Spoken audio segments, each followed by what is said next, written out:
Welcome दोस्तों, future zone competition institute के online platform पर आप सभी लोगों का स्वागत। आज जो पार्ट हम लोगों का पेट का रह गया था, आज उस पर हम लोग चर्चा करते हैं और पूरा अच्छे से ब्रीफ करने की कोशिश करूंगा। नेक्स्ट हम लोग क्वेश्चन नंबर 11 पे पहुंच गए थे कल करते हुए। और क्वेश्चन नंबर 11 क्या कहता है? कहता अपवाह क्षेत्र। कैसे? अपवाह क्षेत्र की दृष्टि से विश्व की सबसे लंबी नदी कौन सी है? ध्यान से समझना। अपवाह का मतलब होता है कि वो कितना एरिया सबसे ज़्यादा लेकर चलती है, कौन सी सबसे लंबी नदी है। तो दो नदियां होती हैं जिनके विषय में आप सब लोग जानते हैं। चार ऑप्शन आप लोगों को दिए इसने। पहला ऑप्शन दिया अमेजन, कौन सी? अमेजन दी। दूसरी आपको नील नदी दी। और थर्ड पोजीशन पे आपकी आई सिंधु। थर्ड पे आई सिंधु और फोर पे आई कांगो। तो हम इन सब की सब नदियों के विषय में हम लोग चर्चा करना शुरू करेंगे। तो अगर आपसे कोई पूछे कि भैया सब विश्व की सबसे लंबी नदी कौन सी है, तो विश्व की सबसे लंबी नदी नील नदी है, नो डाउट। लेकिन जब आपको कह रहा है कि अपवाह मतलब एरिया कौन सबसे ज़्यादा लेकर चलती है, तो विश्व की सबसे बड़ी आयतन के क्षेत्र में सबसे लंबी नदी कौन सी है? अमेजन है। तो हम लोग लिखेंगे विश्व की सबसे बड़ी नदी। विश्व की सबसे बड़ी नदी कौन सी है बच्चा? अमेजन। विश्व की सबसे बड़ी नदी कौन सी है? अमेजन विश्व की सबसे बड़ी नदी है। अब मुद्दा ये है कि बताइए कि अमेजन नदी निकलती कहां से? तो अमेजन नदी दक्षिण अमेरिका में है। किसमें है? दक्षिण अमेरिका महाद्वीप में। दक्षिण अमेरिका महाद्वीप।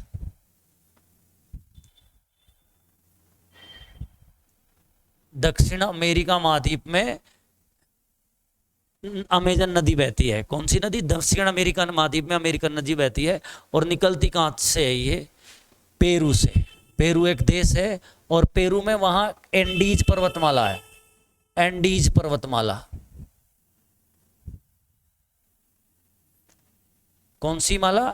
एंडीज पर्वतमाला। आप लोगों ने सुना भी होगा एंडीज पर्वतमाला के विषय में। तो ये यहां से निकलकर पूर्व की ओर बहती है। और पूर्व साइड में कौन सा महासागर पड़ता है?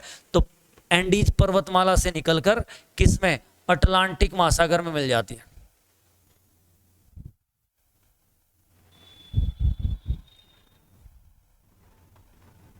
अटलांटिक महासागर में मिल जाती है। निकली कहां से? आपकी पेरू की एंडीज पर्वतमाला से। और जाके कहां मिल गई? अटलांटिक महासागर में मिल गई। क्लियर? अमेजन के पास में अमेजन नदी के क्षेत्र में क्या अमेजन वन भी पाए जाते हैं? कौन से वन पाए जाते हैं? अमेजन वन भी पाए जाते हैं।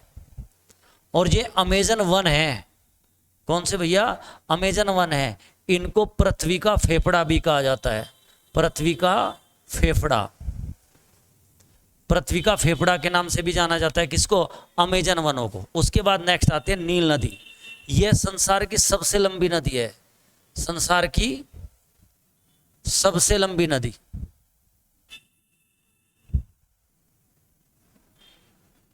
संसार की सबसे लंबी नदी कौन सी है? नील नदी। और ये नील नदी भैया लोग निकलती कहां से है? मुद्दा यह है नील नदी निकलती कहां से है, क्योंकि निकलने का और जहां ये एंड होती है उसका हम लोगों को जानकारी होनी चाहिए।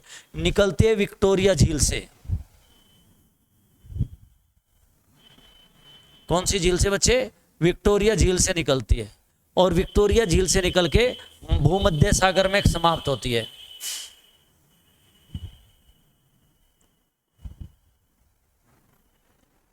भूमध्य सागर में गिर जाती है। विक्टोरिया झील से निकलकर भूमध्य सागर में गिर जाती है। क्लियर होगी बात? और ये किस महाद्वीप में बहती है? अफ्रीका महाद्वीप में। अफ्रीका महाद्वीप में। निकली कहां से? विश्व की सबसे लंबी नदी है। निकली विक्टोरिया झील से, भूमध्य सागर में जाके मिल गई और अफ्रीका महाद्वीप में है। इस एक देश होता है मिस्र। कौन सा देश होता है? मिस्र। इसको नील नदी का उपहार कहा जाता है। इसको नील नदी का उपहार, नील नदी का उपहार के नाम से जाना जाता है।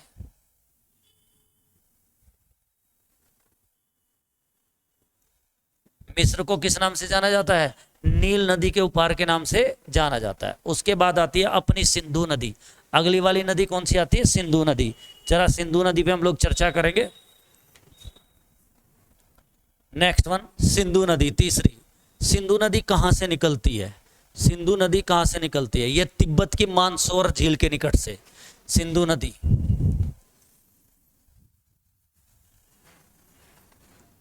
तिब्बत,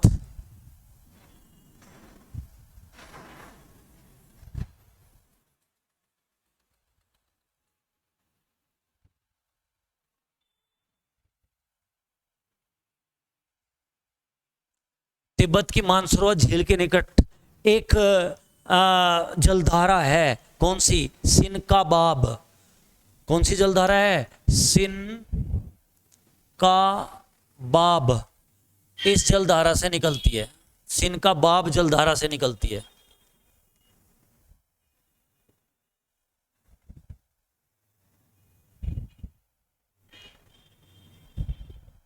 सिनकाबाब जलधारा से निकलती है सिंधु नदी। में कहां से निकलती है? सिनकाबाब जलधारा से निकलती है। और ये जाके कहां समाप्त होती है? ये अरब सागर में समाप्त होती है। और इसकी लंबाई 3610 मीटर है। इसकी लंबाई कितनी है? 3610 मीटर है। ये पाकिस्तान से होती निकल जाती है। ठीक, उसके बाद अगली आती है नदी कांगो नदी। कौन सी नदी भैया? कांगो नदी। कांगो, कांगो नदी को जायरे के नाम से भी जाना जाता है। इस कांगो नदी को जायरे के नाम से भी जाना जाता है।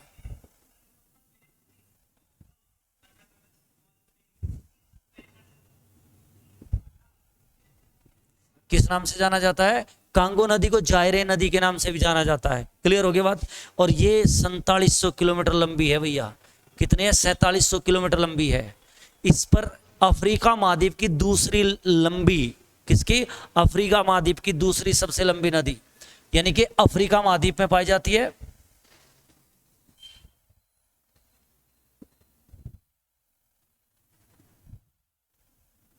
पहली कौन सी थी? नील। और ये दूसरी लंबी नदी है अफ्रीका महाद्वीप की। इस नदी के किनारे ही, इस नदी पर जो है स्टेनली जलप्रपात भी है। कौन सा? स्टेनली जलप्रपात। तीसरी बात, इस नदी के किनारे ही पिग्मी जनजाति पाई जाती है। कौन सी? पिग्मी जनजाति। पिग्मी जनजाति पाई जाती है। क्लियर होगी बात बेटे? और यह है जो है भूमध्य रेखा को 2 बार, मोस्ट इंपोर्टेंट थिंग है, भूमध्य रेखा को 2 बार पार करती है।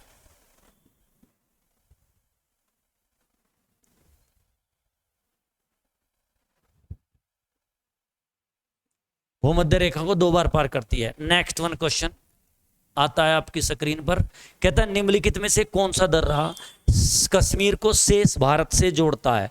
कहता है निम्नलिखित में से कौन सा दर्रा कश्मीर को शेष भारत से जोड़ता है? तो आइए, पहला नाम आपकी स्क्रीन पर लिखा है जोजिला दर्रा। कौन सा लिखा है? जोजिला दर्रा। आपके स्क्रीन के ऊपर लिखा है जोजिला दर्रा। तो हम लोग जोजिला दर्रा की बात करें।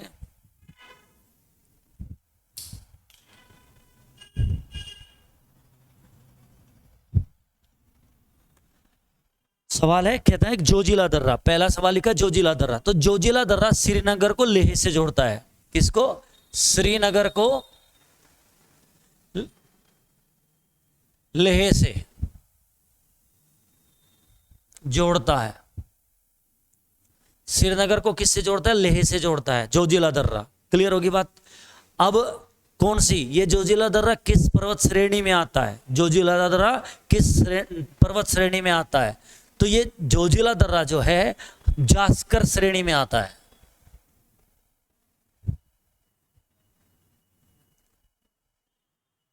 जोजिला दर्रा जास्कर पर्वत श्रेणी के का एक हिस्सा है। ठीक, एक इसी पर जेपीटी, कौन सा? जेपीटी, जोजिला पास टनल का निर्माण हुआ था 2018 में। और 2018 में और 2023 तक इसको जेपीटी जोजिला टनल पास टनल को 2023 तक बनाने का प्रोग्राम तय किया गया है। क्लियर होगी बात बेटे? नेक्स्ट आगे बढ़ते हैं। हाँ, तो क्या बता रहा था बेटे मैं? जेपीटी यह जो है एशिया की सबसे लंबी सुरंग बनेगी। जोजिला पास टनल जो है एशिया की सबसे लंबी सुरंग बनेगी।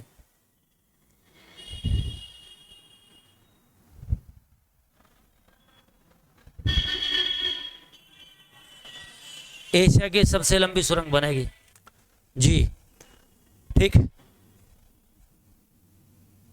क्लियर। उसके बाद में नेक्स्ट जोजिला पास क्या आता है, बेनिहाल दर्रा।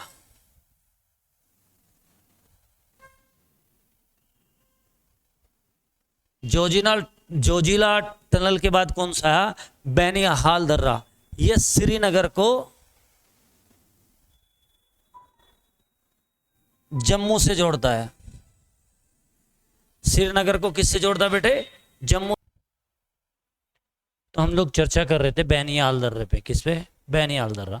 ये बेनिहाल दर्रा जो है श्रीनगर को जम्मू कश्मीर से जोड़ता है। श्रीनगर को जम्मू कश्मीर से जम्मू से जोड़ता है।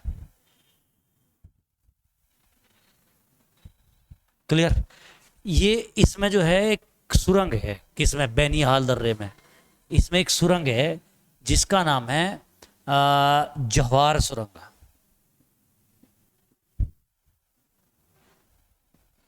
कौन सी सुरंग है भैया, जवाहर सुरंग। जवाहर सुरंग जो है किसको जोड़ती है, जवाहर जो सुरंग है वो किसको जोड़ती है, कश्मीर को शेष भारत से जोड़ती है। किसको, कश्मीर को शेष भारत से जोड़ती है।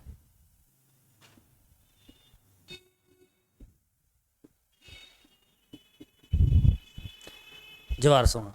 इसकी एक कहानी और क्या है कि इसमें NH1A, कौन सा, NH1A first A, NH first A से इसी दर्रे से होकर गुजरते हैं। किससे, NH फर्स्ट ए।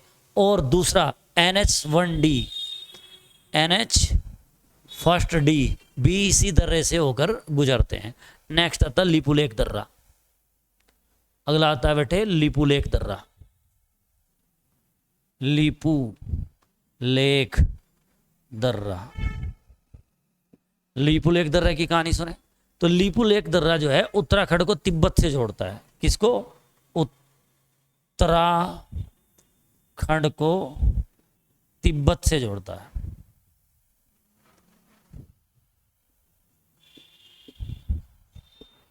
उत्तराखंड को किससे जोड़ता है, तिब्बत से जोड़ता है। और जो कैलाश पर्वत है अपना, कौन सा, कैलाश पर्वत। कैलाश पर्वत जहां शिवजी हैं वहां इसी दर्रे से जाते हैं। कैलाश पर्वत भी इसी दर्रे से जाते हैं। नेक्स्ट बनाता है काराकोरम दर्रा। कौन सा आता है, काराकोरम दर्रा।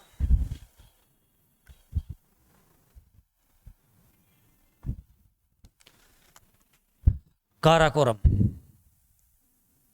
जो काराकोरम दर्रा है, ये काराकोरम दर्रा चीन को लद्दाख से जोड़ता है।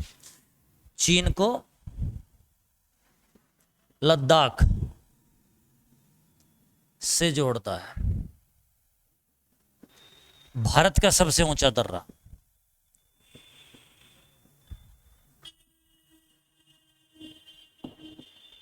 यह क्या है, भारत का सबसे ऊंचा दर्रा है। नेक्स्ट वन क्वेश्चन, अगला सवाल आपकी स्क्रीन पर लेके आते हैं भैया। कहता है समुद्र में ज्वार भाटे का कारण क्या है। क्या कहता है, समुद्र में ज्वार भाटे का कारण क्या है। तो जो ज्वार भाटा होता है,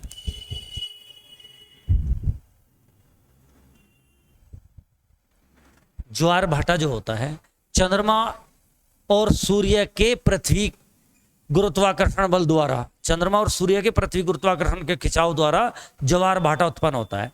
तो शब्द है यहां ज्वार। जब चंद्रमा के गुरुत्वाकर्षण से पानी ऊपर की ओर चढ़ता है तो उसे ज्वार कहते हैं। जब पानी ऊपर चढ़ता है तो ज्वार कहते हैं।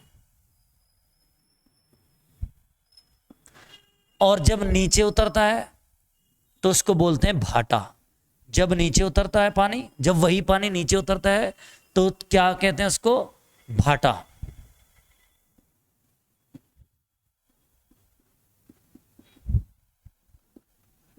तो वो क्या कहलाता है भैया? भाटा कहलाता है। क्लियर होगी बात बेटे?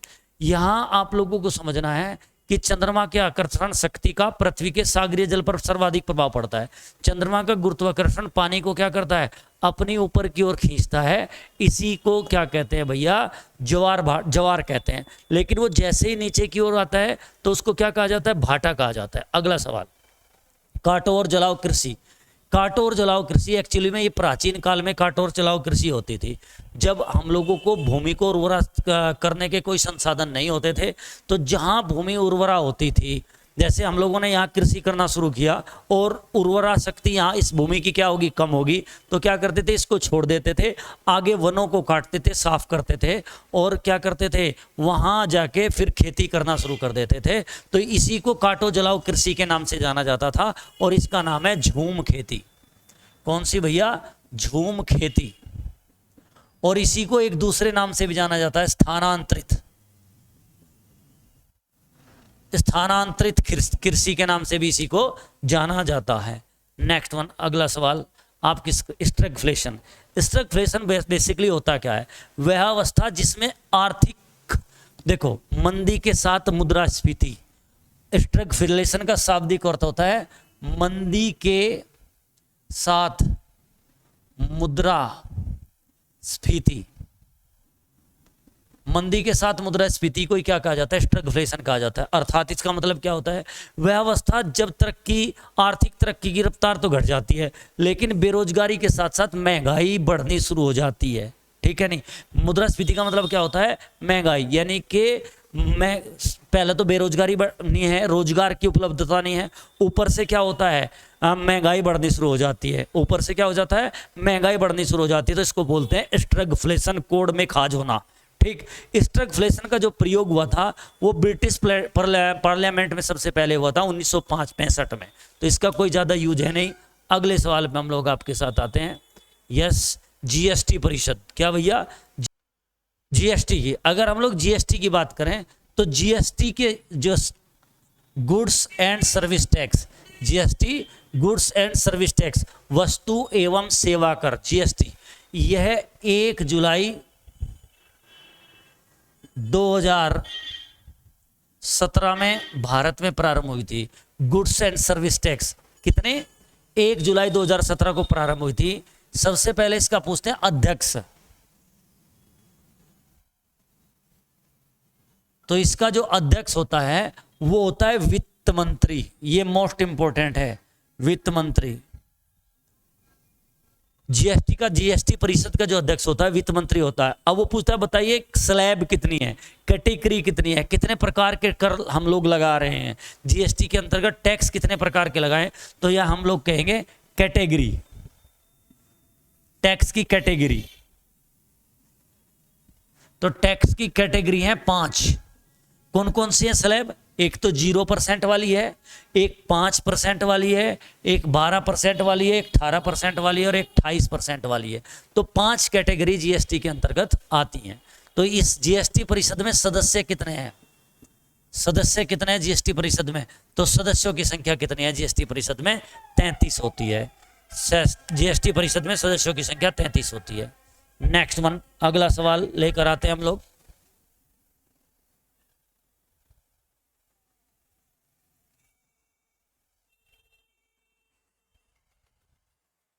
कहते हैं वर्ल्ड बैंक।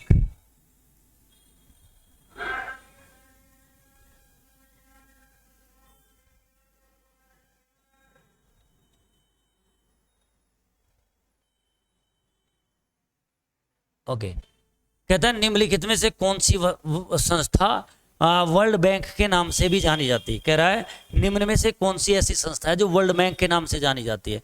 तो बेटे वर्ल्ड बैंक के नाम से international bank for reconstruction and development. क्या क्या कहता है? जो वर्ल्ड बैंक है इसका कार्य क्या होता है? ये रिकंस्ट्रक्शन और डेवलपमेंट के लिए ऋण प्रदान करता है। ठीक, इसका जो मुख्यालय है विश्व बैंक का, हेडिंग है विश्व बैंक। इस बैंक का मुख्यालय है भैया वॉशिंगटन में।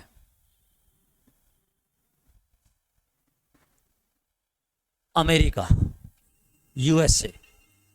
वॉशिंगटन डीसी में इसका मुख्यालय है, विश्व बैंक का मुख्यालय वॉशिंगटन डीसी में है। ठीक, इसकी जो शाखाएं हैं वो international bank for reconstruction and development है। क्लियर। इसकी स्थापना 1944 में हुई। स्थापना कब हुई? जुलाई 1944 में। जुलाई 1944 में इसकी स्थापना हुई। क्लियर होगी बात सर। इसमें जो सदस्य देशों की संख्या है वह 189 है। सदस्य कितने हैं मेरे बच्चों? इसमें 189 सदस्य हैं। क्लियर। इसकी एक सहयोगी संस्था, या मैं कहूँ ये दोनों एक दूसरे के बहन भाई हैं, जिसको कहा जाता है IMF, इंटरनेशनल मॉनेटरी फंड। कौन सा? International monetary fund. इसका मुख्यालय भी वॉशिंगटन में ही है। इसका मुख्यालय भी कहाँ है भैया? वॉशिंगटन में ही है। इसकी स्थापना भी 1944 में हुई थी। ठीक। ये क्या करता है, जब तक कोई देश अंतर्राष्ट्रीय मुद्रा कोष का सदस्य नहीं बनेगा तो वो विश्व बैंक की सदस्यता भी नहीं ले पाएगा। इसमें 190 देश हैं, यानी कि जो IMF का सदस्य होगा वही विश्व बैंक का सदस्य बनेगा। इसको आप लोग क्या कर सकते हैं? नोट कर सकते हैं। Next one question.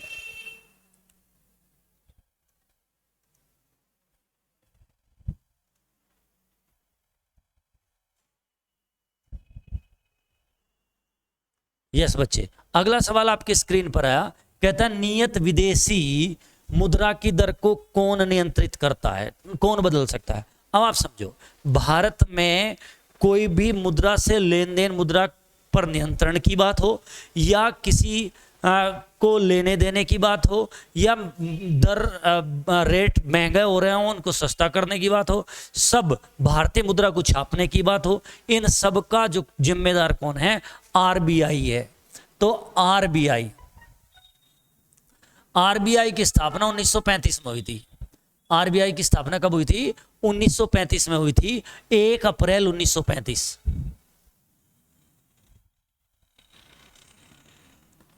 1 अप्रैल 1935 में RBI की स्थापना हुई थी। एक भारतीय रिजर्व बैंक अधिनियम 1935 आया था, उसके द्वारा क्या हुई थी? RBI की स्थापना हुई थी।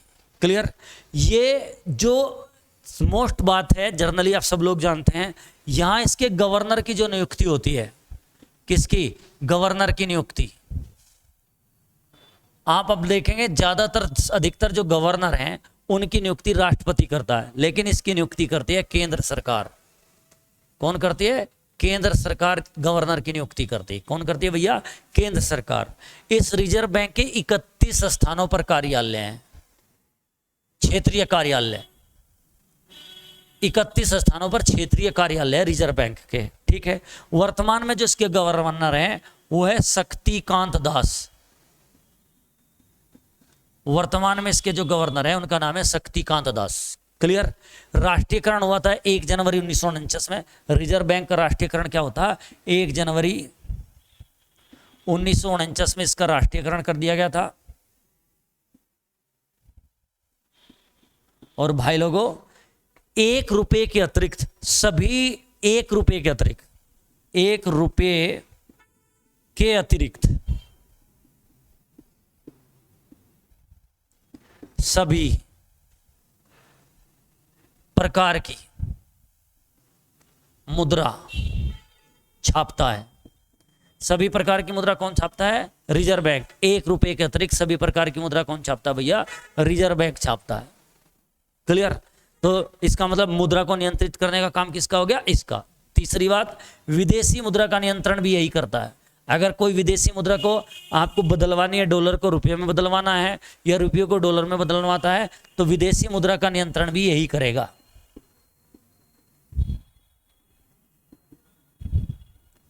रिजर्व बैंक ही करता है। नेक्स्ट, अगले क्वेश्चन की तरफ चलते हैं। यस, सवाल आपकी स्क्रीन पर आया होगा।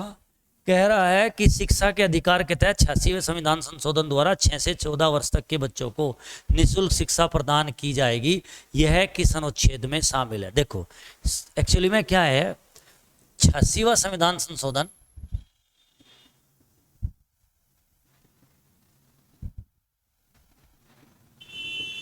हुआ था 2002 में।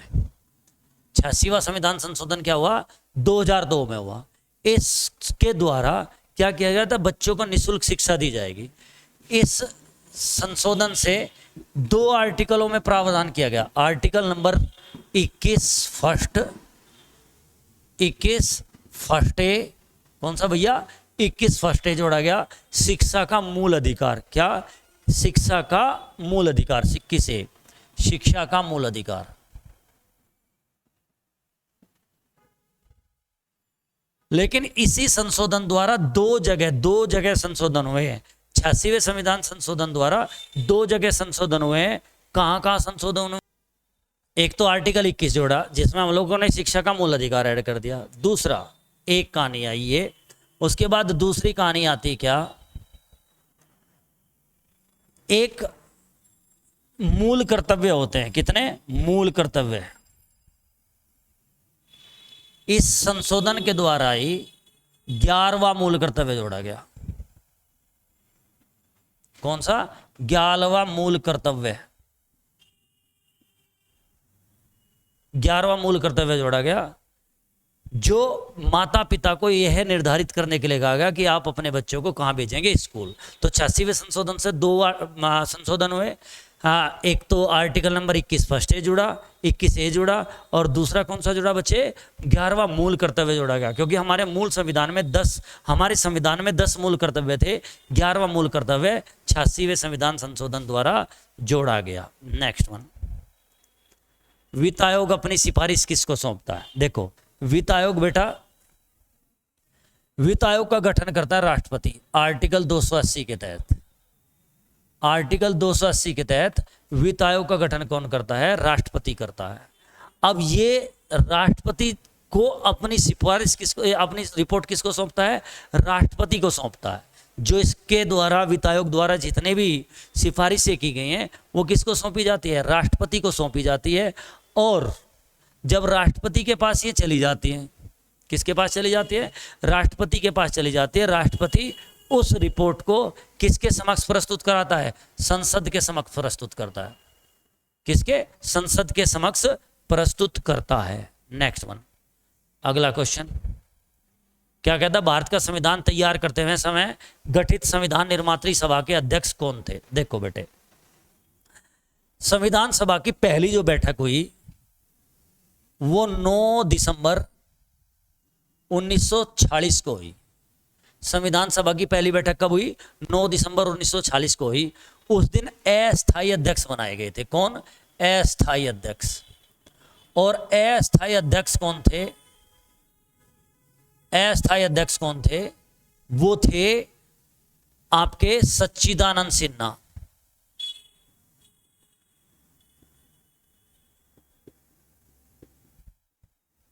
कौन थे भैया? 9 दिसंबर 1940 को बनाए गए थे। और कौन बनाए गए थे? सच्चिदानंद सिन्हा।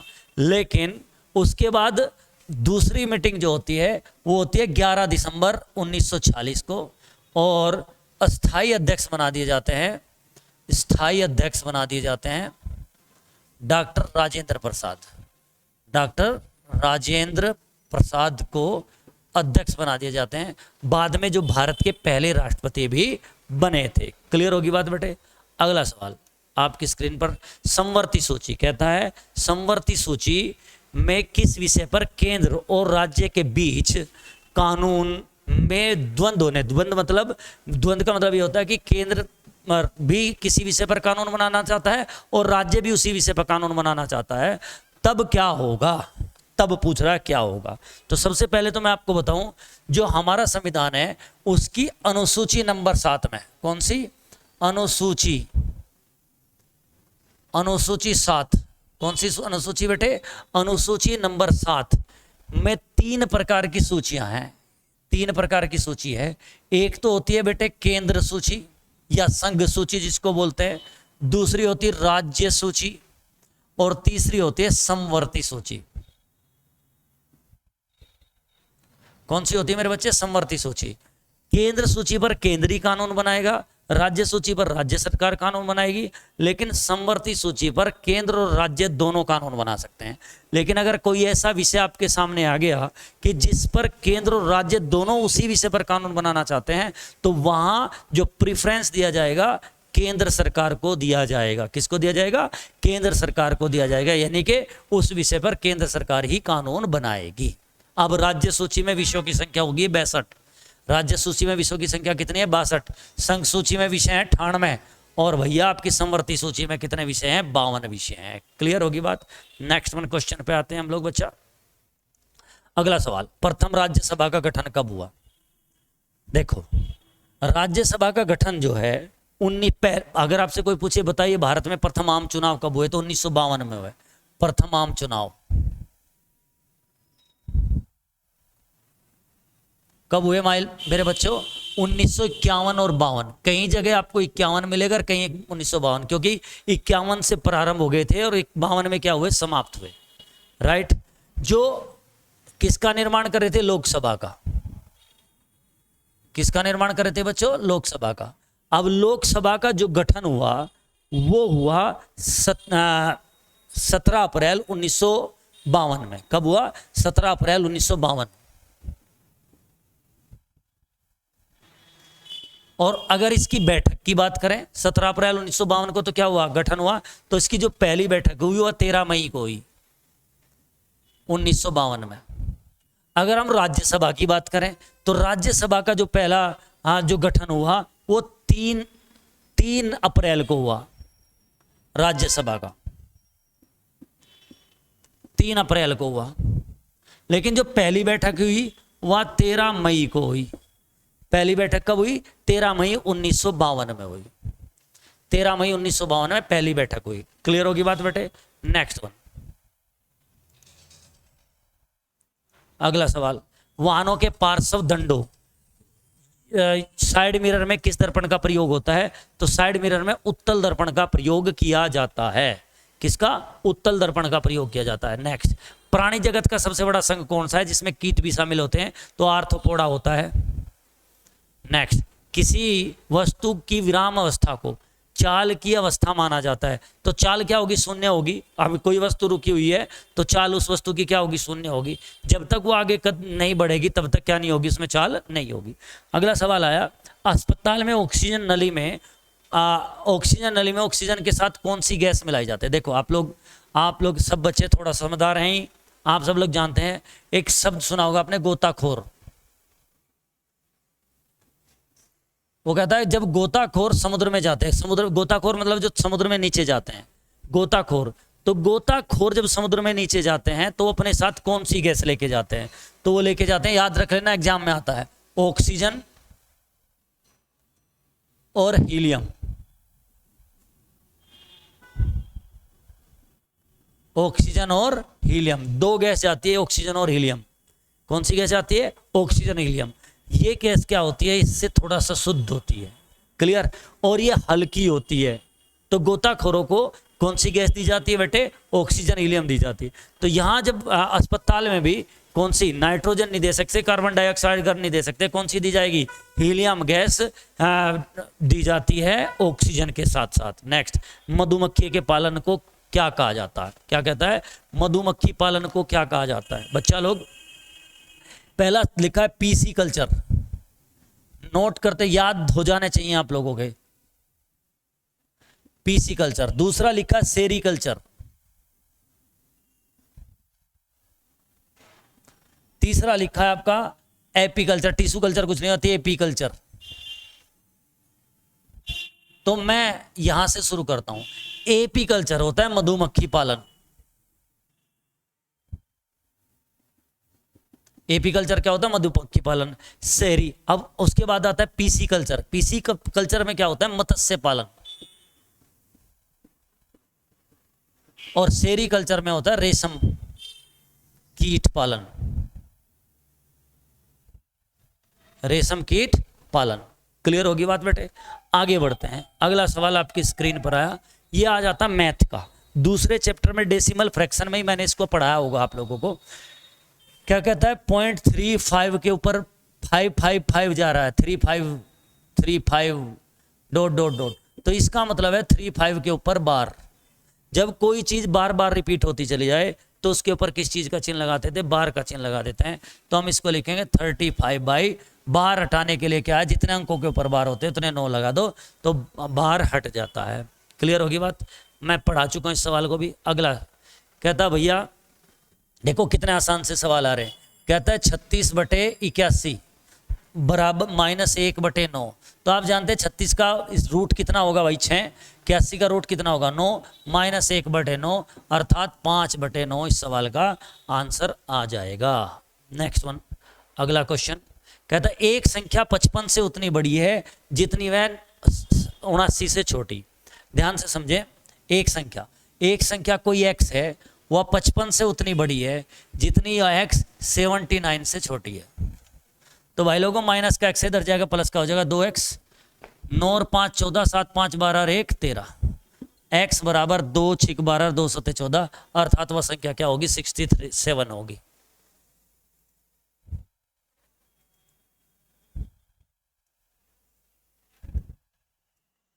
नेक्स्ट अगला सवाल आपके स्क्रीन पर कहता है 128 डिविजिबल 16 × 3 - 7 × 2 बटे x -6 गुणा 6 - 3 बराबर 1।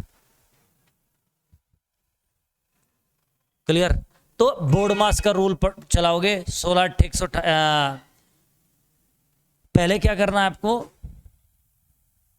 पहले क्या करना, इस 16 से इसको डिवाइड करना है।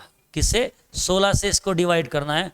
तो 16 × 128 8 × 3 - 7 × 2 बटे x -6 गुणा 6 - 3।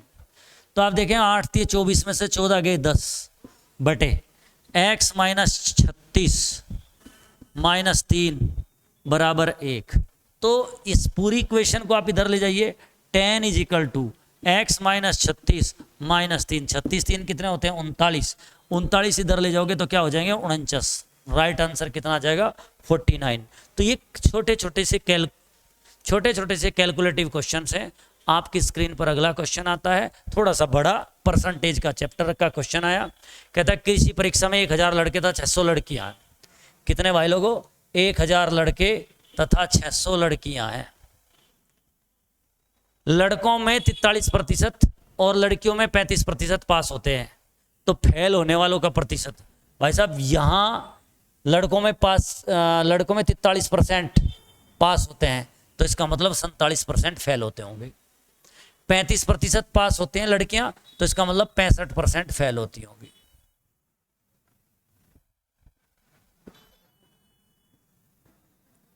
$470 प्लस 6 × 30 6 × 36 और 3 39 बटे टोटल नंबर ऑफ स्टूडेंट 1000 लड़के थे 600 लड़की थी अर्थात 1600 गुणा 100। 2 0 से 2 0 गई 0, 9 और 7 16, 4 3 7 और 1 8 बटे 16। 16 से काटेंगे 4 चौक 16, 4 दूनी 8, 4 पंजे 20। अब 215 बटे 4 इसका क्या आ जाएगा आंसर आ जाएगा। एक बार चेक कर लेना, शायद कुछ मैंने मिस कर दिया। नेक्स्ट नो कह राज्य द्वारा निकाला गया कोई भी आदेश क्या कहलाता है। 36 नंबर क्वेश्चन है। तो ये क्या कहलाता है अध्यादेश। भाई क्या करता है अधिकारी का आदेश क्या होता है अध्यादेश होता है। क्लियर होगी बात। नेक्स्ट वन अध्यादेश इस सवाल का आंसर हो जाएगा। अगला सवाल निम्नलिखित, चलिए ये हिंदी के क्वेश्चन आए, इससे आगे कल हम लोग कंटिन्यू करेंगे। कल आप लोगों को ग्राफ वाला पार्ट मैं आप पढ़ाऊंगा। धन्यवाद, थैंक यू।